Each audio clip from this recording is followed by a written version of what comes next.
asesiad ar drawiad ieithyddol a gofresiynwyd gyda Brifysgol i edrych ar yr effaith y ail-leoli'r gymuned Gymraeg o fyfyrwyr o Neuadd Pantycelyn i Fferm Penglais yn ei gael ar yr iaith Gymraeg. Agrymwyd yn yr asesiad hynny y dylai Prifysgol Aberystwyth adeiladu canolfan gymdeithasol Gymraeg yn sgil y syniad. Mae hyn yn dystiolaeth gref fod gair Pantycelyn yn mynd i gael effaith negyddol ar yr iaith Gymraeg. Mae'n anghredadwy fod hyn hyd yn oed yn cael ei grybwyll.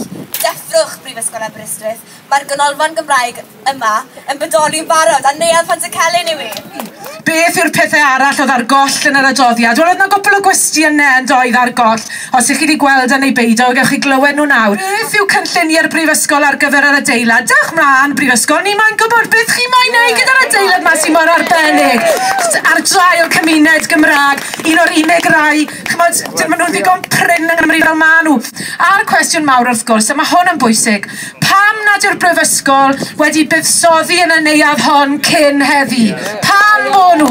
Dewch chi ateb y cwestiynau Brifysgol. Des i yma yn y flwyddyn gyntaf 10 mlynedd yn ôl, oedd y lle yn hen ac yn siabi bryd ni, achos diffyg fuddsoddiad. Ac oedd pobl yn dod yma oherwydd bod y gymdeithas yn un byrlymus. Fe sylweddolodd y Brifysgol, y ffordd i gau y lle yw lladd y gymdeithas. Beth wnaethon nhw? Cyflwyno cyfres o bolisïau, tawel, un ar ôl y llall.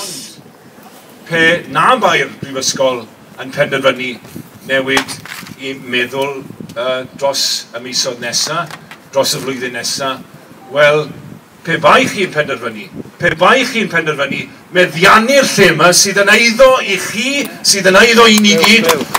Byddai'n dod nôl, a chithau yn meddiannu'r hyn sydd yn eiddo i chi, byddai'n dod nôl i'ch llongyfarchu, i'ch edmygu chi, i'ch cefnogi chi, a phwy a oer i feddiannu gyda chi hefyd.